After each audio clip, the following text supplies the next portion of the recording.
화요일의 마켓 시그널 하이투자증권 이화진 과장 만나보겠습니다. 과장님, 안녕하세요. 네, 안녕하세요. 네, 오늘도 마켓 시그널 전해주실 텐데요. 화요일의 시그널 어떤 시그널이 나오고 있을까요? 금방 앞에서 말씀하신 것처럼 이제 지난주 금요일 날 이제 고용보고서가 발표가 되면서 좀 시장에 대한 흐름이 좀 뒤바뀌는 흐름이 있었습니다. 물론 그동안 이제 나스닥 선물을 이끌었던 건 이제 그동안 이제 쇼커버링에 대한 수급적인 흐름이 좀 굉장히 좋았었기 때문에 어느 정도 좀 오버밸류 된 모습도 있었지만 일단 1월 신규 고용에 대한 부분이 굉장히 좀 서프라이즈하게 나왔죠. 원래 컨센이 대략 한 16만 명 정도 나왔었는데 51만 명이 나왔다는 점이 좀 시장에서는 굉장히 놀라웠던 부분이고, 물론 1월 달에 이제 세인트루이스 제임스 블러드 총재가 말을 했다시피 어느 정도 고용에 대한 부분은 좀 타이트하다 부분 얘기가 나왔었고, 그렇기 때문에 올해 재정금리에 대한 부분도 5.25% 정도에 대한 재정금리를 얘기를 했던 만큼 어느 정도 그런 부분 좀 시장에 적용이 되는 것 같습니다. 사실 어제도 미국채 2년물 금리도 빠르게 4% 정도 상승했던 흐름을 보였다는 등 그런 흐름들이 어느 정도 시장의 흐름이 끊겼다는 점이 최근에 큰 이제 마켓 시그널을 보이고 있는 거고요. 물론 어제 데일에서도 이제 5% 정도의 감원 발표를 했던 만큼 그동안 빅테크 뭐 아마존이나 애플, 테슬라 등에 대한 빅테크들에 대한 감원 발표가 꾸준히 나왔음에도 불구하고 고용이 증가했다는 부분은 일단 레저나 이제 저가격 관련된 저임금 위주로 해서 빠르게 고용이 많이 증가했다는 부분이 고용이 일단 서프라이즈하게 일단 나왔다는 것 같습니다. 근데 물론 통상적으로 1월 달이 예년 항상 이런 숫자적인 측면에서 좀 억울히 많은 반응들 좀 보이고는 있거든요. 그런 부분이 있긴 하지만은 좀 시장은 그래도 아까 앨런 장관도 말씀을 했지만 고용이 타이트하고 경기 침체에 대한 부분은 어느 정도 안정화되지 않을까라고 생각하고 있기 때문에 그렇게 나쁘게만은 보지 않아도 되지 않을까 좀 생각을 하고 있습니다. 그리고 그리고, 최근에 또 이제 예, 네. 네, 말씀해 주시죠. 이제 최근에 또 이제 하나의 물가에 대한 부분은 사실 중국의 뭐 리오프닝이나 이제 유가에 대한 좀 부분을 좀 볼 수가 있을 것 같은데, 물론 어제 튀르키예 좀 지진으로 인해서 유가에 대한 변동성은 크게 나오지는 않았습니다만은 이거는 좀 지켜봐야 좀 되지 않을까 생각을 하고 있고, 물론 3월에 중국의 양해가 벌어졌을 때 차후에 경기 부양책이나 이런 부분이 경기가 회복이 된다 그랬을 때 충분히 유가가 빠르게 치고 올라갈 수 있지 않을까라는 좀 생각도 하고 있습니다. 물론 이게 12월 때부터 꾸준하게 골드만삭스도 예견을 했다시피 결국에 하나의 관건은 중국이 될 것으로 보이고 있고, 만약에 중국 경기가 빠르게 회복된다 그렇게 되면 유가가 100달러까지 갈 것으로 딱 보이고 있습니다.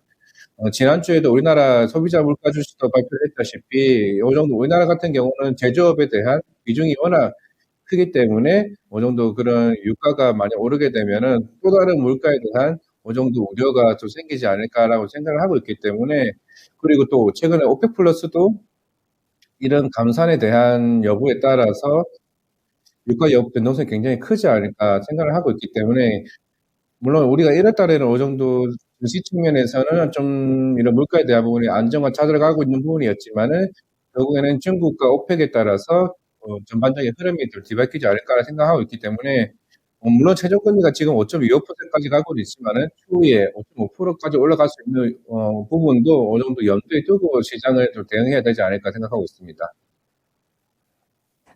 그 파월 연준 의장 디스인플레이션이라는 발언을 한 이후에 이제 긴축이 언제쯤 종료될 것인가에 대해서 시장에 여러 가지 의견들이 나오고 있는 상황입니다.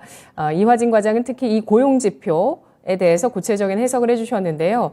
예상보다 좋았던 고용지표, 이런 뭐 고임금의 빅테크 쪽의 감원은 있긴 하지만 레저나 접객업 같은 이런 서비스 업종의 고용 확대, 저임금의 이 서비스 업종의 고용 확대가 일어나고 있기 때문에 이러한 것들이 예상보다 좋은 고용 지표로 나타나고 있다는 점 밝혀주셨습니다. 말씀해주신 어떤 중국발 리오프닝 모멘텀으로 유가가 변동을 보일 가능성, 이게 물가를 자극할 가능성에 대해서는 아직 가능성이 남아있기 때문에 지켜봐야 될 물가 관련한 요소가 될 수 있겠고요. 서비스업도 마찬가지로 관련한 또 인플레이션이 일어날지 여부 시장에서 주목하고 있는 상황인데요. 그렇다면 오늘장 놓치지 말아야 할 마켓 시그널로 이어가 보겠습니다. 오늘장 어떤 점 놓쳐서는 안 될까요? 일단 오늘은 굉장히 많은 기업 실적 발표가 있을 것으로 보이고 있습니다. 우리나라 같은 경우는 조선업의 대표적인 현대중공업이나 한국조선해양, 현대미포조선, H현대 등이 실적 발표가 있을 것으로 보이고 있습니다.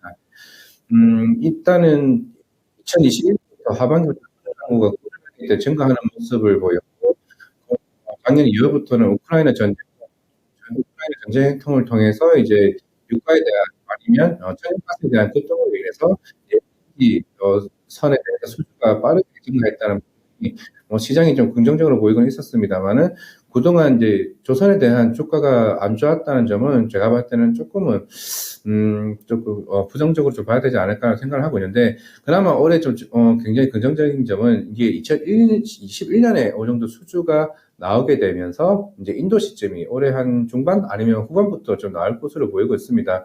오늘 이제 실적 발표가 있고 난 뒤에 이제 콩콜이 나올 것으로 보이고 있는데, 실제로 최근 주말이었죠. 주말에 이제 외국인의 이제 노동 인력에 대한 2,000명 정도, 그만큼 정부 수용이나 이런 부분들이 있었기 때문에, 그렇게 되면 인도 시점이 조금 더 당겨진다 그러게 되면 좀 긍정적으로 좀 봐야 되지 않을까라고 생각을 좀 할 수가 있을 것 같습니다. 최근에 신조선가 지수가 한 160, 170 사이에서 계속 나왔었는데, 한때 조선 호황이 굉장히 좋았을 때가 2008년이었죠. 2008년 때가 신조선가 지수가 190 정도였습니다.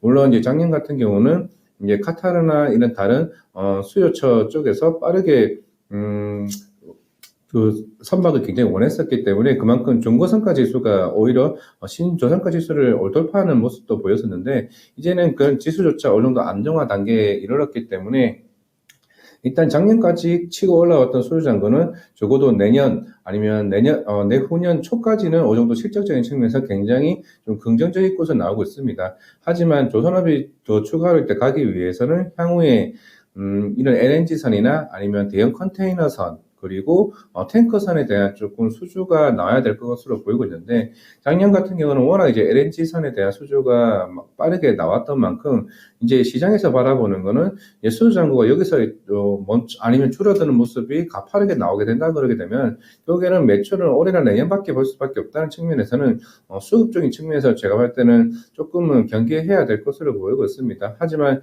이런 최근에 천연가스나 이제 앞에서 말씀드렸던 중국의 리오프닝으로 인해서 경기가 회복하고 있다고 유가가 수요가 되고 아니면은 그러면서 유가가 빠르게 $200 근처까지 오르게 되면 또 한 번의 조선에 대한 느낌은 좀 제가 봤을 때는 좀 괜찮지 않을까라고 생각을 하고 있기 때문에 오늘 이제 현대중공업이나 한국조선해양이나 현대미포조선과 같이 오늘 실적 발표가 있고 난 뒤에 콩쿨에 대한 어차피 작년 4분기 실적은 2020년이나 이때쯤에 대한 수주에 대한 인도 시점에 대한 매출이기 때문에 큰 효과는 제가 봤을 때는 없을 것 같습니다. 결국에는 콩콜에서 그만큼 수주가 굉장히 많아졌다는 것은 그만큼 현대중공업 같은 경우는 엔진 사업부에 대한 선박 엔진에 대한 수요도 그만큼 굉장히 좋았다는 거기 때문에 그에 대한 이제 콩콜에 대한 발언이 굉장히 오늘 봤을 때 제일 중요할 것으로 보고 있습니다.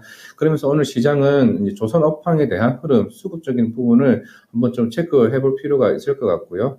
그리고 이제 어제 시장에서 이제 최근에 선물 쪽에 흐름이 굉장히 많은 변동성이 있습니다. 그만큼 외국인 선물의 흐름에 따라서 시장이 거의 좌지우지 될 정도로 빠르게 변동성이 나오고 있는데, 물론 어제 외국인이 큰 폭으로 4천억 정도, 5천억 정도에 대한 매도세가 나왔는데 45분쯤에 모든 걸 다 매도세를 다 줄여버리는 등 흐름을 보이고 있습니다. 그리고 생각보다 현물 쪽에서도 매도가 크게 많이 나오지는 않았습니다. 그만큼 외국인 같은 경우는 우리나라 국내 시장에 대한 흐름을 조금 아직까지는 좀 긍정적으로 보는 것 같고, 물론 이번 옵션 만기를 통해서 이제 그대로 롤오버를 할지 향후에 아니면 어느 정도 매도세를 그동안 매수했던 부분을 다 없애버리고 다음 옵션 만기로 갈지는 조금 지켜봐야겠으나 그동안 흐름 자체를 봤을 때는 크게 이제 현물에서 많은 매도세가 나오는 모습은 아닙니다. 어제 같은 것도 그렇고 어느 정도 제가 봤을 때는 시장에 대한 큰 악재가 나오지 않는 이상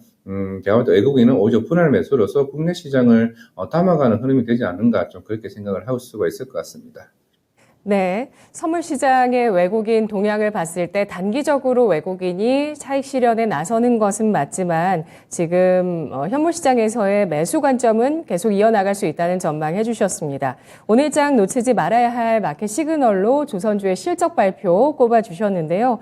조선주 같은 경우는 현대 미포조선이 지난해 3분기에 흑자 전환했고요. 또 최근에 삼성중공업이 9년 만에 올해 흑자 전환할 것이라는 전망과 함께 주가가 또 강세를 보이기도 했었는데요.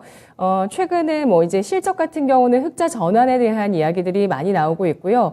올해를 바라봤을 때 지난해 연말쯤에 얘기가 나왔던 게 올해 조선 같은 경우는 수주는 좀 둔화될 수 있다. 이런 전망도 있었는데요. 그런데 연초 흐름 괜찮습니다. 조선 수주에 대해서는 어떻게 평가를 하시는지 짚어주실까요? 네, 일단은 올해 1월 초에 조선 업황에 대한 간담회가 있었고, 실제로 수주에 대한 부분은 어느 정도 평이하게 좀 나을 수는 있다라고 얘기를 했는데, 앞에서 말씀드린 현대미포조선 같은 경우 작년 흑자가 나왔죠. 그리고 HSD 엔진도 3분기쯤에 흑자가 나왔습니다.